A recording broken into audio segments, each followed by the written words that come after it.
बर' थुनलाइनि गोथार जोनोम सान 12थि जोनोम सान खुंनायजों लोब्बा लाखिनानै धेमाजि जनाय जिल्ला बर' थुनलाइ आफादनि खुंगा 38थि आरो जनाय गुदि बर' थुनलाइ आफादनि 39थि बोसोरसालि जथुम्मा आरो दुलाराय बर' फरायसा आफादनि 25थि बोसोरसालि जथुम्मा आरो आइजो अनसाय आफादनि 23थि बोसोरसालिया जथुम्मा जुथायै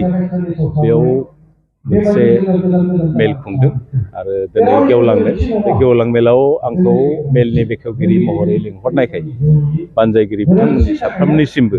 नोंथांमोननि चेनेलनि जुगै आं बिथांमोननिसिम गाहाम हामलायनायखौ बावबाय आरो जों बुंनांगोन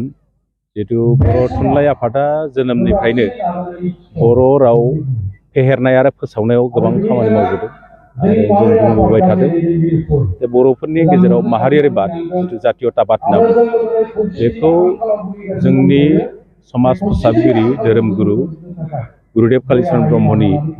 दैदेननायाव बर'फोरनि जिथु माहारियारि बाद दा जागायजेनदोंमोन आरो बेयो आबुं मोनदों होनना बुङोबा 1952 मायथाइनि 16 नभेम्बराव जोनोम जानायनि उनाव बर' बिजोंनि जिथु सोमावसारनायनि गेजेरजों बिजों सोमावसारनायनि गेजेरजों जोंनि बर'नि जिथु माहारियारि बाद जातीयताबादा आबुं महर मोनदों बे बाथ्राखौ जों बयबो गनायना लानांगोन आरो जों बुंबोबाय थादों जिहेतु बर' मिडियामनि दिनै अबस्थाफ्रा खोब गाज्रि गोबां जायगायाव बर' मिडियामनि स्कुलफ्रा थैलांबाय आरो बिदि थैलांबाय थायोबा जोंनि राव हारिमुवा थारमाने गोजोर जानाय नङा मानो होनना बुङोबा जोंनि राव हारिमुवा जुदि गोजोर जानांगौब्ला जोंनि बर' बिजोंनि फरायसालिफ्रा थांना थाथारनांगौ आं बेनिखायनो साफ्रोमबो इयुन जोलै बिथांमोनखौ आं खावलायो आरो साफ्रोमबो गार्जेनफोरखौ खावलायो जे बर' रावखौ फोथांना लाखिनायनि थाखाय बर' मिडियामनि बर' बिजोंनि फरायसालिफोरखौ फोथांना लाखिनायनि थाखाय जों साफ्रोमबो बर' रायजो राजाफ्रा गोसो होनानै खामानि मावनांगौ होननानै आं खावलायदों आरो स्कुल फरायसालिफोरखौ जों फोथांना लाखिनांगौ गासैबो नोंथांमोननि चेनेलनि जुगै आंबो साफ्रोमबो बर' रायजो राजा बिथांमोननिसिम बर' थुनलाइ आफादनि गोथार जोनोम साननि आं गाहाम हामलायनाय जासिग्रोबाय आरो दिनै बे जनाय जिल्ला बर' थुनलाइ आफादनि जि बोसोरारि जखोन्थाय लोगोसे जनाय दख'रा दुलाराय बर' फरायसा आफाद आरो जनाय दख'रा बर' आइजो अनसाय आफाद लोगोसे जनाय प्राइमारि बर' थुनलाइ आफादनि जि मोनसे जथुम्मा जथायै खुंफुंनाय बेयाव बाहागो लानानै खोब गोजोननाय मोन्दों आरो बिथांमोना जि मोनसे हाबाफारि लादों आंनि बिमा राव आंनि सोलोंथाइ दा बेयाव हाबाफारियाव फरायसाफोरजों सावरायनो मोननानै गोबां गोजोननाय मोन्दों आरो बयबो बिमा बिफाफ्रा बर' बिजोङाव जों फरायनांगोन बयबो फरायसुला फरायसुलिया बर' बिजोंनि सायाव गोथौ मोनसे फोथायनाय लाखिनानै जों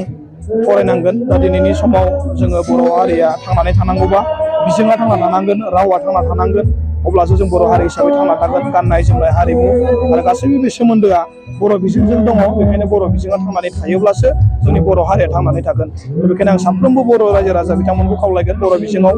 फरायनांगौनि थाखाय बर' फरायसालिफोरखौ फोसाबनांगौनि थाखाय बर' फोरोंगिरि बिथांमोनखौबो खावलायगोन फरायसालिफोरखौ जाहाथे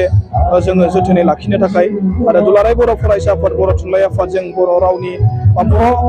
बिजोंनि थाखाय जों खामानि मावगासिनो दङ आरो इयुनाव जों मावलांबाय थागोन बेखौ आंबो ससियेल मिडियायाव नुदों थारैनो बिनि गुदि जाहोनखौ मोजाङै मिथियाखै बेखौ जों उननि समाव खबर लानानै माबागोन आंबो ससियेल मिडियायावसो नुनाय बेखौ बे प्रफाइलखौ बोख्लायनाय मानि थाखाय बोख्लायदों बेखौ मिथिया जुदि गमामायैनो बेखौ बोख्लायदोंबा बिथांना बेयो मोजां खामानि जायाखै बेयो मोनसे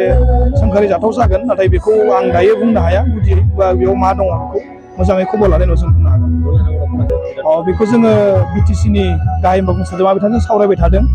बेखौ जोङो बिटिआरआव हयथ' बिटिसिआ बे सुपार खेथि खालामदों आरो बिकेडाब्लिउसि एरियायावबो बेखौ खालामनो थाखाय जोङो रायज्लायगोन जाहाथे फारफ्रोमथिंनि बर'फ्रानो सिभिल सार्भिसाव जाहाथे बयबो सुबिदाखौ मोनो गोबां न'खराव माने गैयि थासारिनि गोबां फरायसालि दङ जाहाथे बिथांमोनाबो बेबायदि जोंहा गिदिर अफिसार जाहाथे जानो हायो बेखौ जोङो साफ्रोमबो बर'फोरा मोनहोनो थाखाय जों बोरै हायो बेखौ सावरायलायनायनि गेजेरजों खालामनो थाखाय जों नाजाबाय थागोन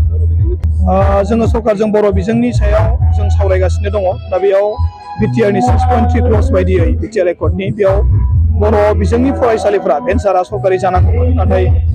बियो एसे गोलाव सम नांदों नाथाय कर'नायावनो हयथ' 2 बोसोर सम थांबाय अब्लाबो सिएम बिथाङा खोथा होनाय बायदियै कलेजनिखौ मावनो होन्दोंमोन कलेजनिया बे अलरेडि दायो जाबाय नाथाय बिनि एसे मोनसे खामानि दंबावो बिटिसि गभर्नमेन्टनाव बेखौ हरबाय